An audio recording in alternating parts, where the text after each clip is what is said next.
Now let us look on to the bus organization of a specific microprocessor. Okay, so since we are going into details of 8086 microprocessor, we can study the bus organization or bus structure of 8086 microprocessor. So actually what is a bus?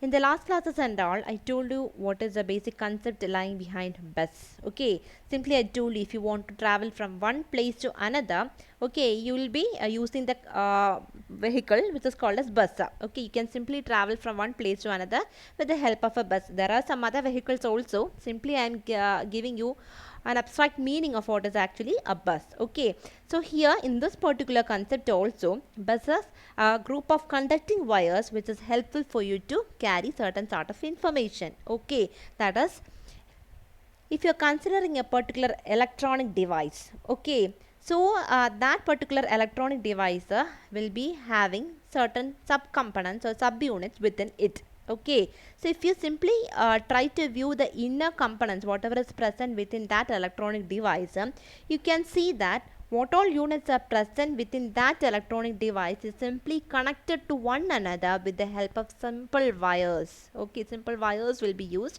in order to connect the electronic components or the subunits, whatever is present within that electronic device. Likewise, we need certain wires, certain conducting wires, which is helpful for us to connect the microprocessor with some other devices. The some other devices means the microprocessor with memory, the microprocessor with input output device likewise.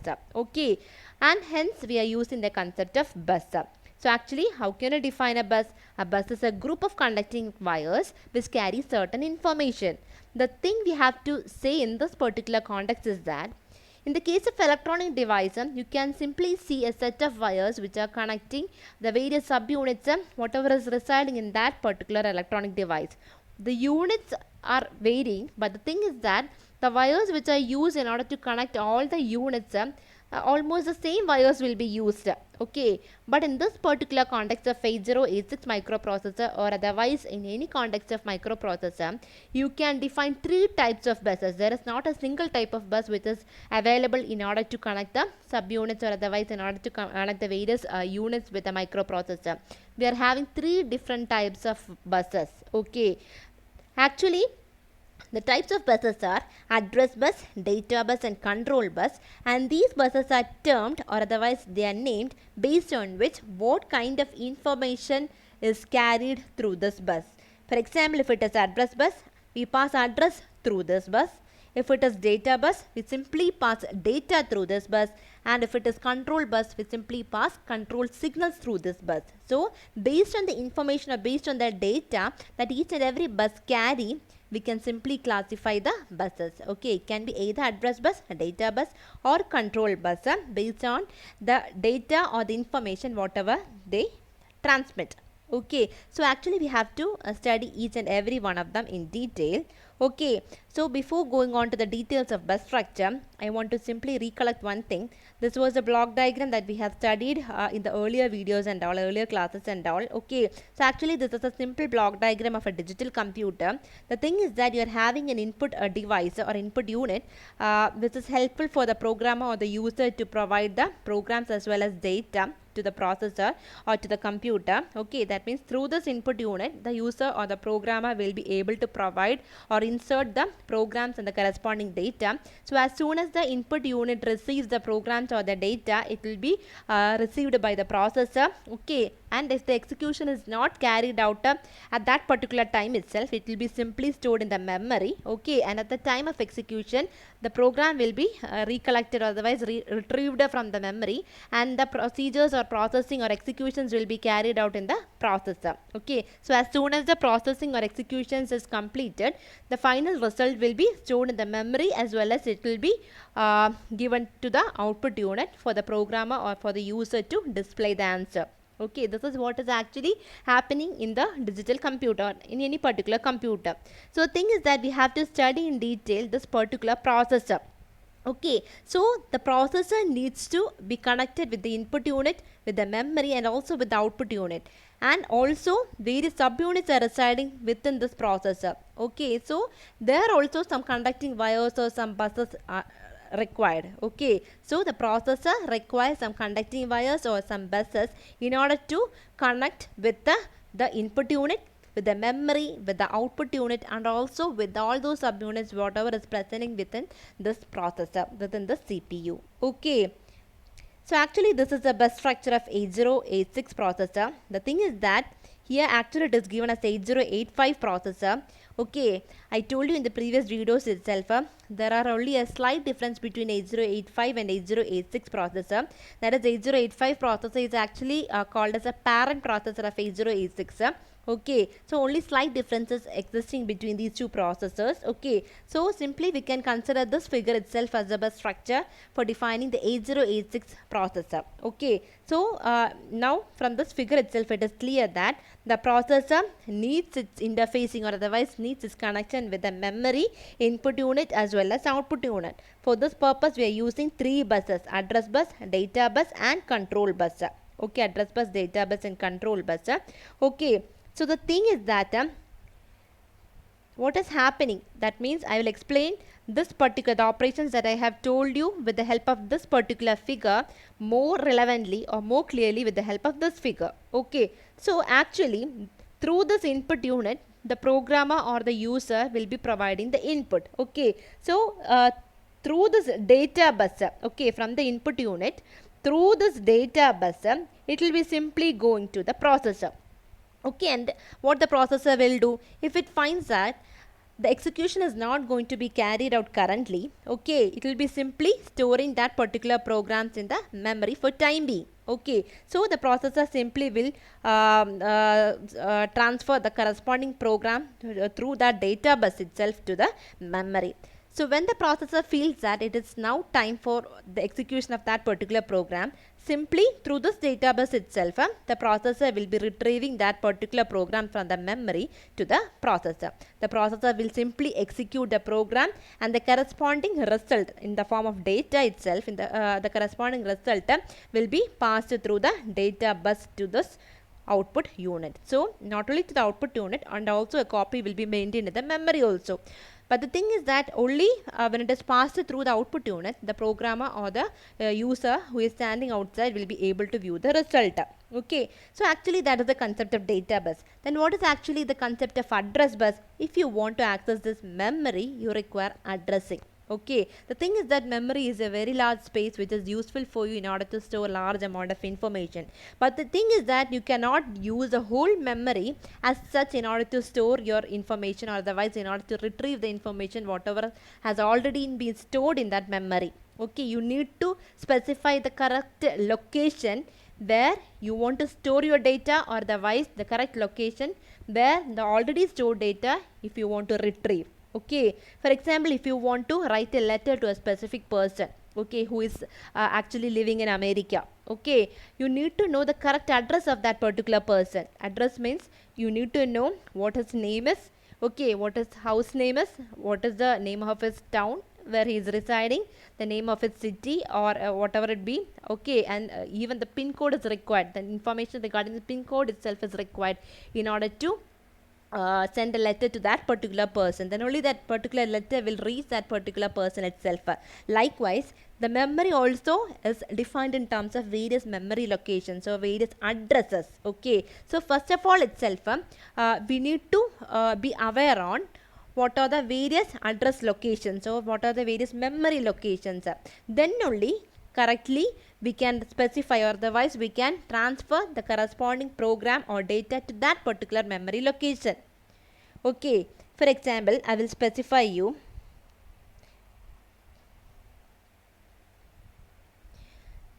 See, if this is your memory, okay, actually the memory, since it is very large in size, you need to define the memory in terms of various memory locations.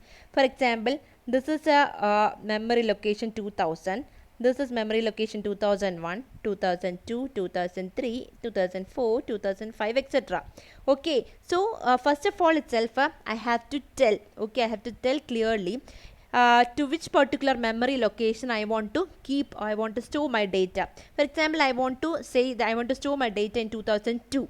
Okay, then I have to pass that address 2002. These are all addresses. Okay, so I have to pass that value 2002 through this address bus. Okay, then only they will be able to recognize that I'm actually intending to store my data in a specific address location 2002.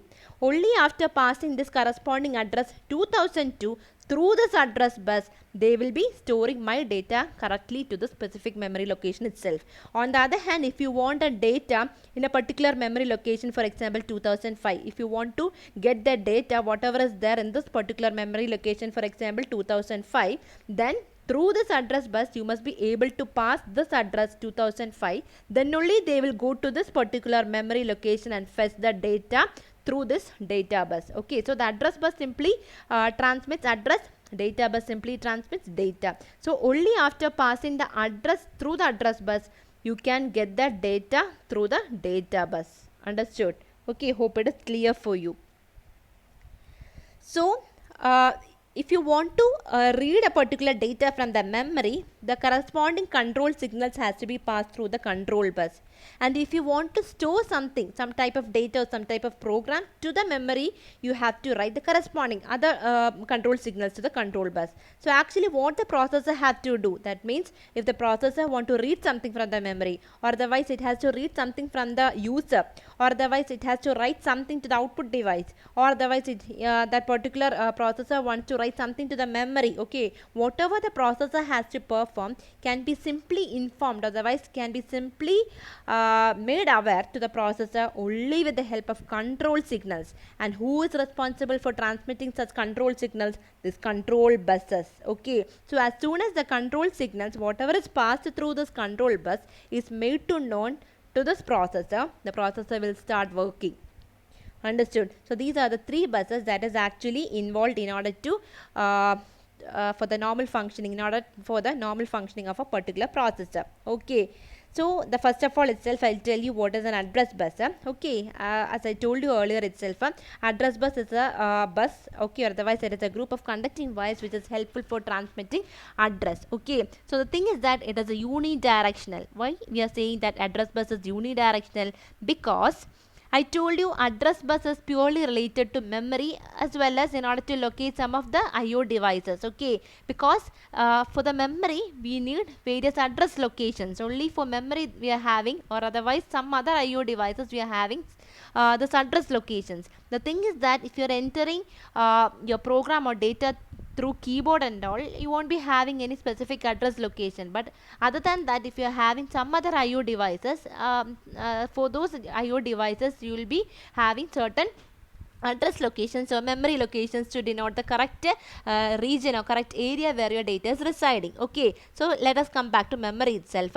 So memory can be defined only in terms of memory locations. Okay, so thing is that you cannot ask the memory, okay, where my data is residing or in which particular address location the data is residing. You cannot ask like that. Okay, the only thing is that you can say to them, okay, you can say to the memory that please go and fetch my data from this particular address location. Okay, that means, for example, I told you earlier with the help of a figure, my data is actually residing in 2005 address location. Please go and fetch my data from that 2005 location. So I can pass my address through that address bus only in one direction. That means to the memory only. Okay, what is the actual memory location where my data is residing? I cannot ask such type of question. That means in the other way you cannot know the corresponding address location where my current data is residing. The only thing I can do is I can tell the memory that please go and fetch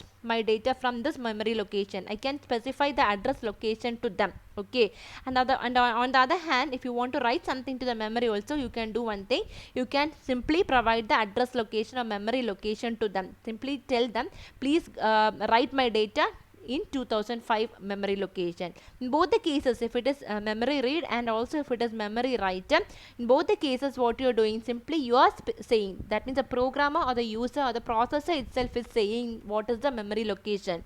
On the other hand, you are not having provision to know what is the memory location, okay, where your data is residing. So that's why we are saying address bus is unidirectional. In one direction only you can send the address. Okay, what is the address? You cannot know. if you know the address, then you can tell them that to this particular address you want to write the data, otherwise from this particular address you want to read the data. That's all. Okay, so that is what address bus is specified. Okay, since it is unidirectional, I told you, address can be flown only in one direction. Okay, then the other thing that I have told you earlier itself is 8086 processor is having an address bus of 20 bit size. Okay, 20 bit size means, I told you, the processor, any processor who is having an n bit address bus, okay, any processor who is having an n bit address bus is capable of addressing 2 raised to n memory location. Okay, I'll tell you.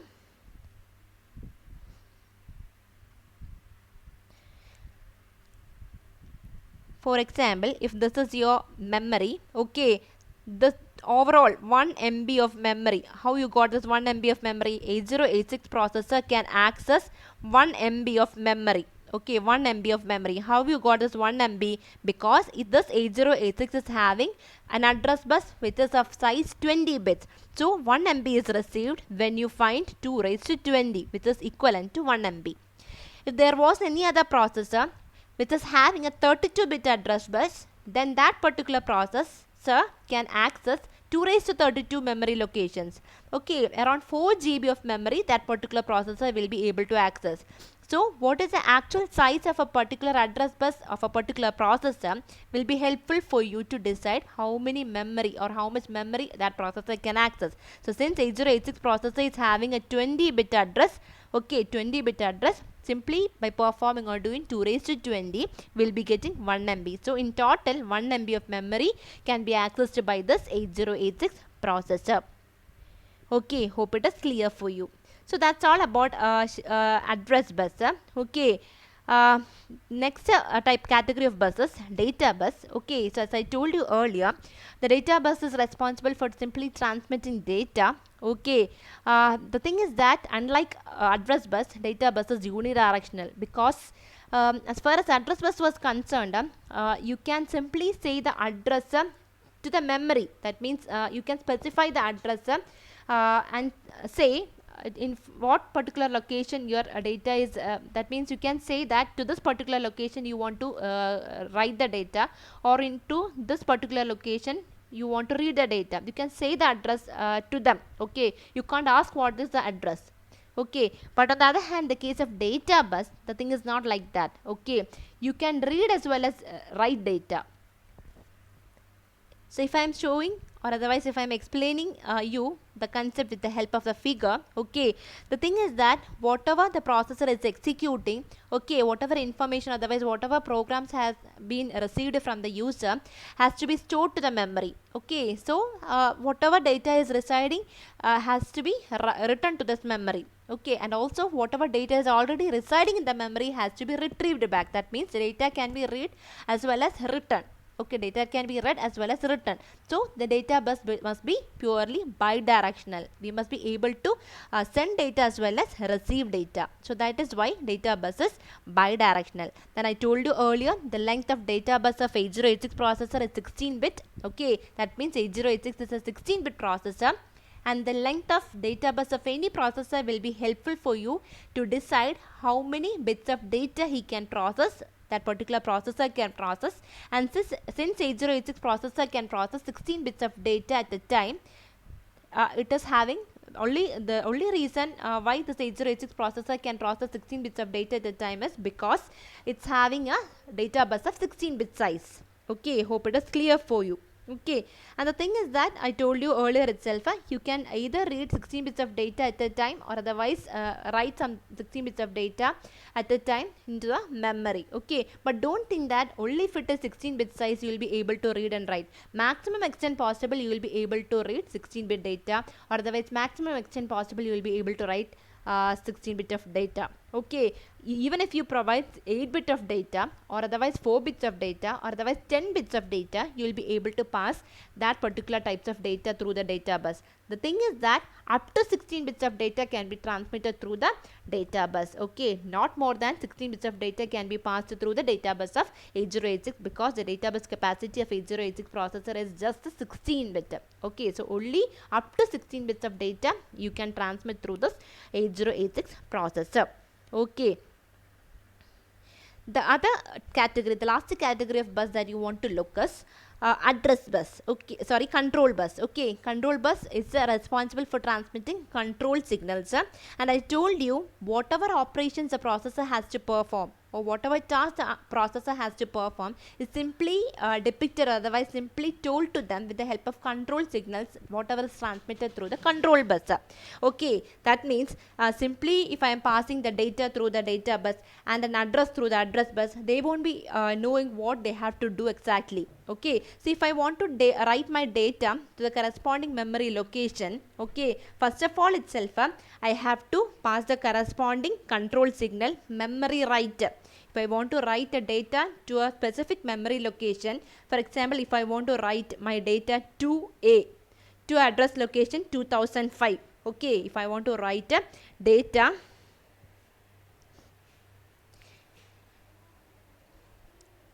see, if I want to write my data to A, okay, to the address location, this is a memory, okay, to the address location 2005. Okay, the thing is that they doesn't know whether I am intending to write or read a data from the memory. Okay, so at that particular time, before sending the data through the data bus and address through the address bus, I have to generate a control signal memory write.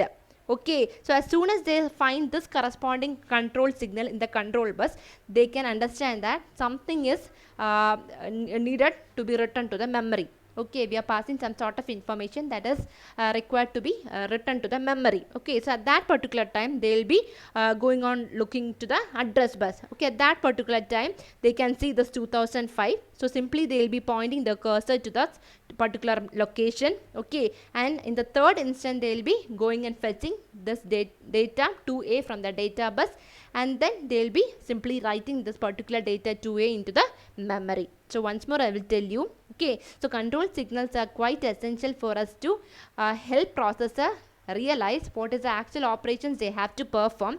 The thing is that in the initial stage itself, we have to generate the corresponding control signals based on the operation they have to perform.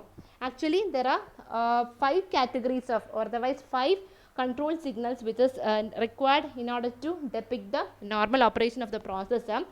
Okay, opcode fetch is there, memory read is there, memory write is there, IO read is there, and IO write is there. For example, if I want to write a particular data in a particular memory location, okay, for example, if I want to do this particular thing, okay, the first thing you have to do is, okay, the corresponding control signal memory write has to be written to the control bus. Okay, then only they will be able to understand. As soon as they are seeing this corresponding control signal memory write in the control bus, they can realize that some sort of data given by the user need to be written to the memory location. At that time, the second step, what they will do, they will go and look onto the address bus. So at that time they will be able to see the address location where I have to write the data. Okay, so they will be simply pointing into this particular address location. Okay, in the third instant, or otherwise in the third step only, they will be going and fetching the data from the data bus. Okay, so as soon as they find 2A, that is the data whatever I want to be written to the memory. Okay, so as soon as they find data 2A in the data bus, they will simply retrieve that data from the data bus and place that data in the corresponding memory location. So likewise, what all control signals are there, okay, all these operations will be carried accordingly based on the control signals whatever we issue in the initial stage. So the thing is that control signals are very important for the processor to decide what is the operation exactly they have to perform. Only based on these control signals, they will be able to understand what is the actual operation they have to perform. That is, in what all ways they have to use the address and data bus. Okay. So what is actually opcode fetch? I'll tell you later. Memory read means if you want to read a particular data from the memory, you will be using memory read. If you want to write something which is actually present with you into the memory, you have to use a memory write signal. IO read and IO write, simply if you want to access your IO devices. So I told you sometimes and all you will require some other IO devices to be supporting you. Okay, so at that particular time it will be necessary for you to write something into that particular IO device, or to read some data which is actually present in that IO device. Okay, so these are the various control signals which will be helpful for you. So that's all about the bus structure. Okay, hope you have understood.